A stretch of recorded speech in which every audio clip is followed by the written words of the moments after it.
welcome you again to this session on the encounter of Jacob with God, as we have seen it in Genesis chapter 32. We have talked about the man that Jacob was fighting with in that encounter, who was not able to prevail against Jacob. Then the question comes that if that man was an angel, not an ordinary person, why then can Jacob not prevail? Does that mean that angel was weak, was not strong? Was he a weakling?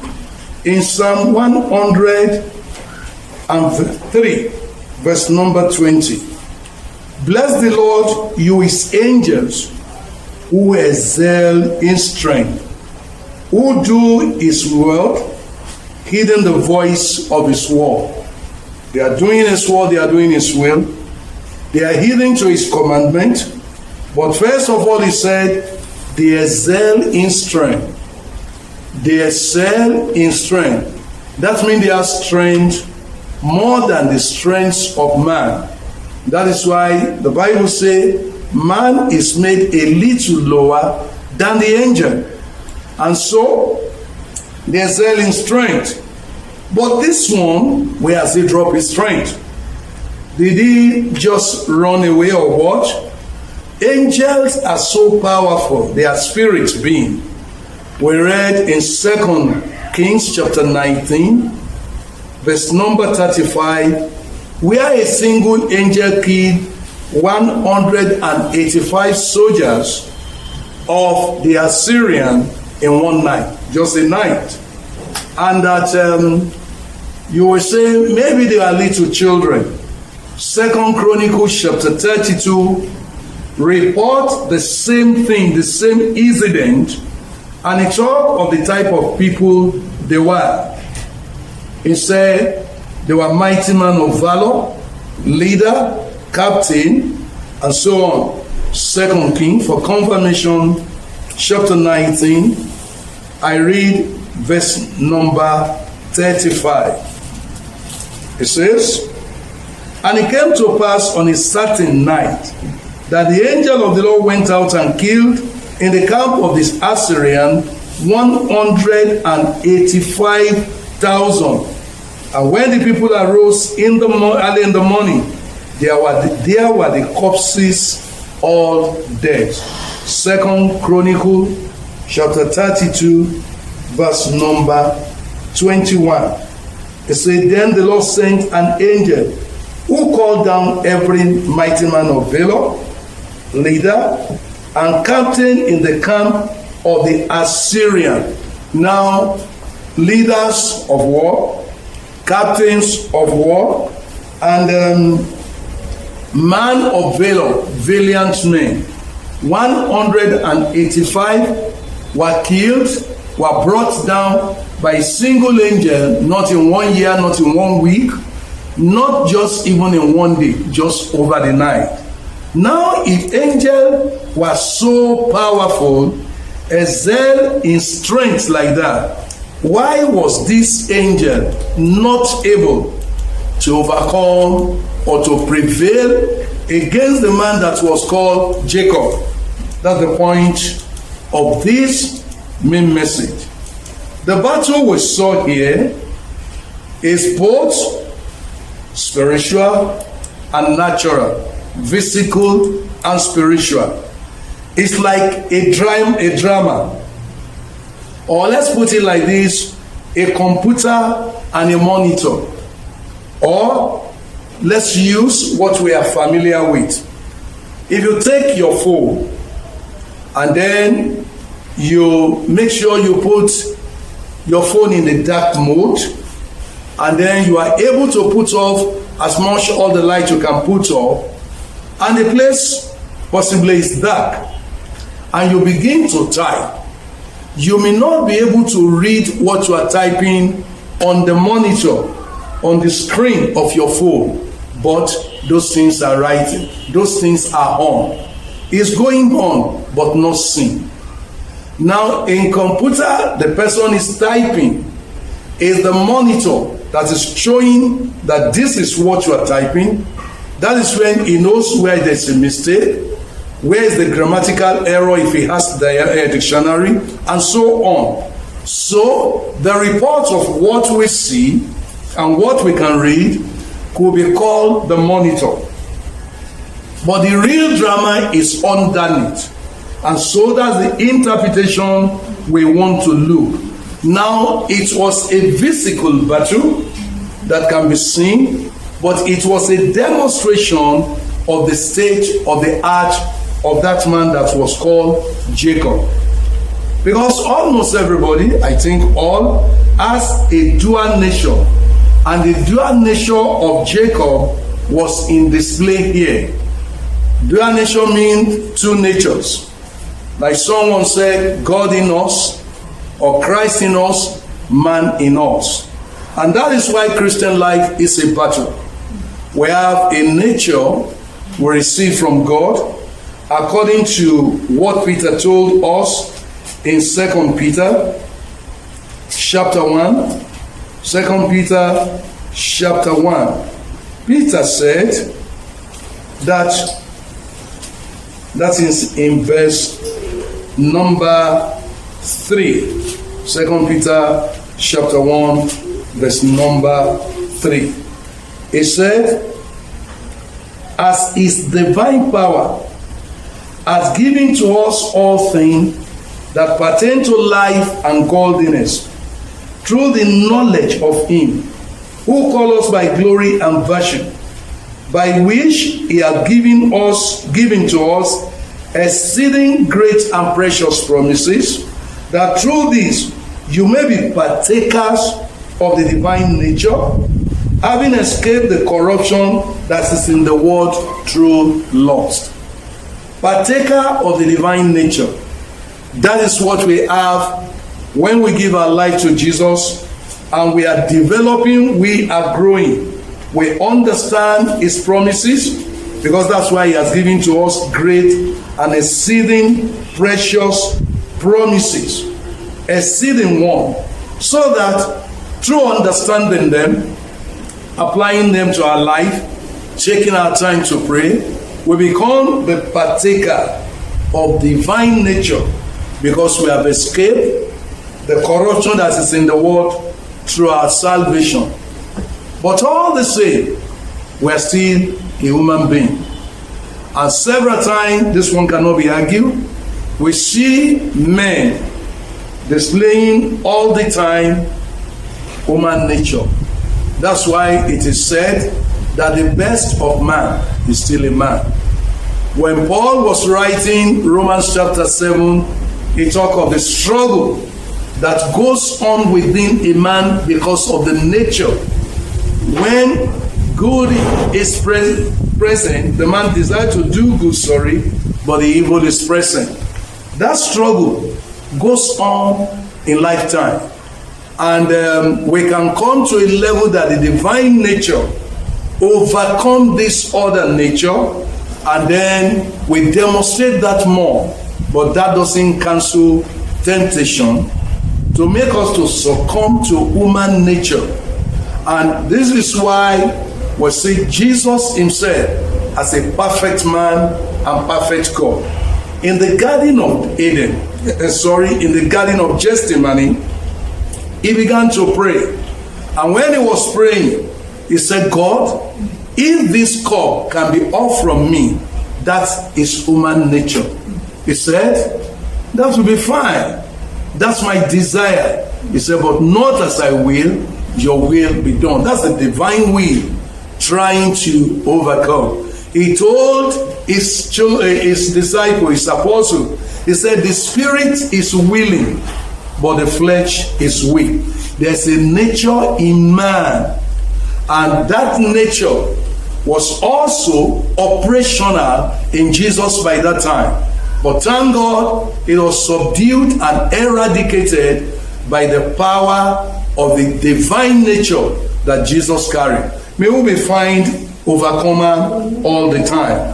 Now, when we talk of nature, it's an inborn or hereditary characteristic as an influence or determinant of personality. That's how the dictionary put it. It is just our inherent features or character. It is hereditary, something we come to the world with. We don't resemble our parents sometimes, just facially. Sometimes some of their characters begin to have expression in us, begin to have a way in us. And then if it's negative, then we are in the battle to make sure we overcome it. Let's see Jacob first of all, whom God intended that this man to be when he sent him into the world. Genesis chapter 25. I'm reading from verse number 24. Genesis 25 from verse number 24. It says, so when her days were fulfilled for her to give birth, indeed there were twins in her womb. And the first came out red. It was like a hairy garment all over. So they called his name Esau. Afterward his brother came out, and his hand took hold of his Esau's heel. So he was called Jacob. Isaac was 60 years old when she bore them. Now, that's the name they were given. But now in verse 27, he said, so the boys grew. Esau was a skillful hunter, a cunning hunter, a skillful hunter, a man of the field, a wise person. But Jacob was a mighty man dwelling in Tel. A mighty man. What does it mean? It does not just mean a gentleman. I try to look at the strong concordance and I check this word might here, according to the Old King James Version, it was used in several ways because it was talking of complete pious. Now it was used as perfect in 9 ways, translated in 2 places undefiled, in 1 place plain. That's according to King James Version, Old King James Version. In another place was used upright. So all of them were just referring to talking about perfection. And most in all those places, it was used mostly in Job. And when you see, it was referring to character. And so Jacob, by divine intention, was to grow, was to be a plain man, complete pious, perfect, undivine, plain and upright. But all the same, this man has heritage like you and I. When we become a Christian, we have to grow in grace. We have to demonstrate the nature of God. We have to demonstrate that divine nature all the time.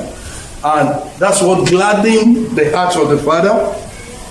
That's what shows also again that we're his children, we are growing. But when Paul was writing to the Corinthian church, he told them, he said, as long, that's 1 Corinthians 3, he said, as long among you there is heaven, there is strife, there are other things. He said, are you not walking like men? That means, are you not allowing the nature, inherited nature within you to prevail? 1 Corinthians chapter 3, verse number 3. For you are still carnal. For where there are envy, strife, and division among you, are you not carnal and behaving like mere men, just ordinary human being? Now, that's why he said they are just babe. And that's why I just fed them with milk, not with solid food.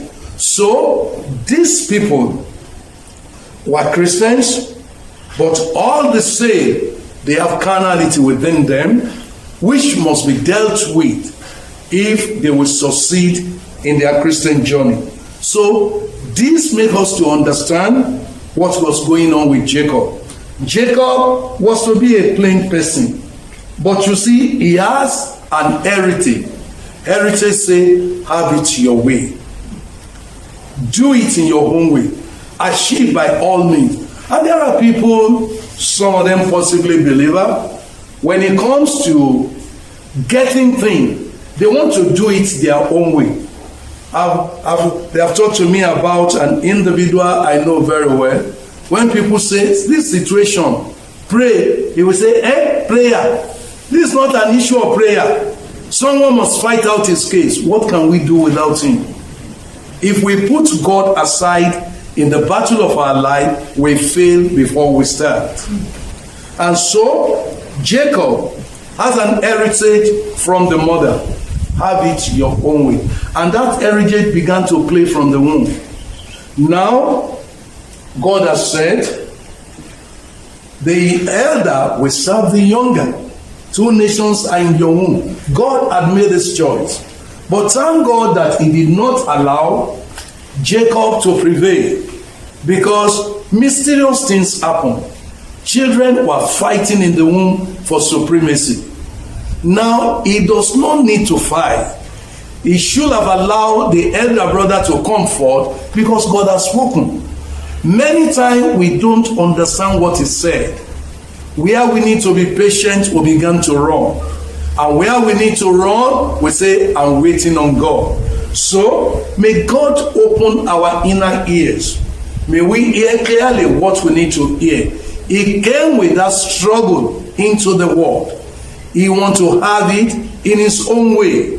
But thank God. And so when Esau came forth and prevailed, he held his heel, as if to say, we go to life, the battle will continue. He went to the farm, he came back, and that one in his foolishness, who has no value for spiritual things.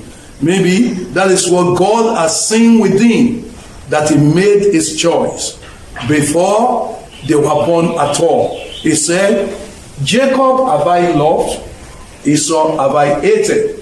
He said it through the prophet. And Paul said he made this choice when they have not done any evil or good. He knew the type of person they are. It's like a teacher who look at a boy in the class and said, I know you will be a failure. You will fail. Why did he say that? He's not cursing the child. But it depends. He has studied that child. But can I tell you something? That child can change it if he desires. And the child can make it to come to pass if he wishes. One of my children in the faith told me, he said, I was so unserious when I was in my secondary school. And then the teacher looked at me one day and said, Emmanuel, and called him by his father's name, the surname. He said, you will fail your WAEC. He said, I replied him, I said, I will not fail my WAEC. The teacher laughed. He said, after that, I sat down. I knew it was not a curse. I made up my mind, I'll pass my WAEC. And he did pass. This is an indication that a man can make up his mind to change, and he will change. My own father was telling us a story one day. He said, when I was in school, I will be promoted not because I passed, but because I spent 2 years in the class. They'll move me forward. And he said that there is a position in the class that nobody can have it. He said, what's that position? He said, if we are 30 in the class, 38th position, nobody can get it from him. If they are 27th, he doesn't need to struggle. He said, no matter how you try, you have known the position 27th belong to him. He said, but one day, he has not been converted by that time. For something woke him up. He said, I sat down and said, is this the way you will live your life? He called his own name. And he said, is this the way you will live your life? He said, I made up my mind to change. And my father is an old man today. And he said, he made up his mind. And he sat down at the desk. And he wrote, WAEC result. Maybe by that time they are pushing to class 3. In those days, it's not JS days, it's class 1 to 5. And maybe they are pushing to class 3, possibly. And he wrote WAEC result A1. This one, A2. This one, A1. He said everybody that came in the class, they laugh. Why? They know him is not serious.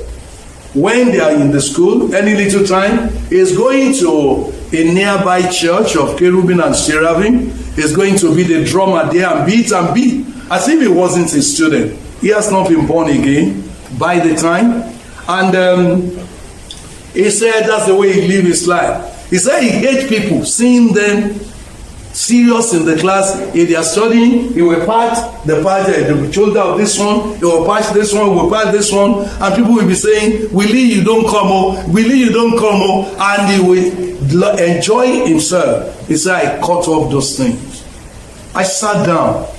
I began to read. I began to face my study. And people will say, is this time you want to do it? Like they will say in the Yoruba, Iba ila aro. They will feel the time is over. But that young person, my own father, was not bothering at all. He said for the first time in his life, he was promoted to another class. That not because he has spent 2 years, but because he passed. And by the time he will sit for his WAEC, he came out well. He has a very good result. And he entered University of Ibadan to go and study a difficult part of mathematics. Now, imagine the failure of yesterday, studying mathematics in one of the premier universities in the nation. And by the time he came out with the first class honors. Not only first class honor, he was the best overall student that year in Ibadan. And that is shocking. And the man is soaring today. In his old age now, in 80s, you'll be hearing global crusade. Today, India, in another state, global crusade. And that's the person we call Baba Kumuyi today. Now, he has it rough at the beginning, but he made up his mind to change. And he made us to know you can change if you decide to change. You can get to where you are going if you decide to get there. He brought me up. And may the Lord bless him and bless all our fathers who have been wonderfully serving their generation. Now, according to what we are saying, we can overcome that nation, but it's a battle. And Jacob has that heritage, and he was growing with it, until his mother one day said, I heard your dad want to bless your brother, but let's play out a tree. Now, the nature of God within him that is supposed to grow like a plain person surveys again. He said, Mommy, what if daddy curse me? Let that curse be upon me. Just obey me. Demanding obedience when he was disobeying a maker. He said, just obey me. Do what I say you should do. Just go ahead. Let your curse be upon me. And they hashed out their plan of evil, of deception, and it came out successfully. That's the heritage of Jacob. And then Esau, when he saw that, made up his mind to kill his brother after the demise of their father. The mother is not going to think, how am I going to settle these twins? What am I going to do here and there? He said, well, Jacob, you have seen what happened, but don't bother yourself. There's still a plan I can carry out. I'll send you to Padan Aram. What will daddy say? I'll say you are going for a wife. And then, thank God by that time, Esau has messed it up. He has married the Canaanite, the Hittite, I think 2 of them. So Jacob Rebecca knew the Isaac was not happy with that marriage. So under that pretend, she went to the husband. He said, honey, daddy, I am tired and weary of my life. Esau had gone to marry this Hittite. If Jacob did the same thing, what will become my life? I think Isaac will say, not only your life, the life of both of us, because already he has agreed that the covenant of Abraham will come upon that man. And he said, well, what do we do? I want to send, I wish you send him to Padan Aram, to our family place, and let him get a wife. That's a good suggestion. I think you are right. That's what we are going to do now. And the plot became successful. That's how the man was going to Padan Aram. I'm telling you the heritage of Jacob, because I'll stop there in this session. In the next session, we'll continue about him. That was his heritage. Inheritance she had from the mother. And it happens to everybody. My very self, after I've spent some decades in the faith, now one of my siblings did what I don't like. And before my mother died, I told my mother, I said, by that time I was a church founder. I became so offended, and I said, Mommy, after you have gone, I'll make sure that my own children and the children of so and so, I mentioned one of my sisters that they were never friends. And when I finished it, I said, it's Oyerinde child that is talking. The moment my mother heard that, she gripped my feet. She began to plead. Why? Because she knows. She believed she will say, our father's house has come upon him. My father is an individual, a medical person. He will say, if I stand, I stand. If I bend, I bend. When he made up his mind, sorry, either good or bad. I'm talking of my natural father now, who brought me into the world. I've talked of my good father. This one also is not a bad father, but the nature of man in him was to stand by his will, either good or bad. My mother knew that nature is what surfaced in the play. I thank God for the period of the apostolic. We come into the apostolic ministry. My children in the church begin to have revelation that I have an heritage that could surface once a while. An heritage of when I make up my mind, that's what I will do. And I began to pray. And I thank God. I won't say I'm a complete overcomer, but I thank God He has brought a change. My friend, my brothers, my sisters, my younger ones and my parents in the Lord, that we're hearing this, let's work on the nature. Because of our tomorrow, generation we are sent to bless, and the generation that are coming after, may God make every one of us an overcomer in Jesus' name. We'll continue about this in the next session. Thank you. God bless you.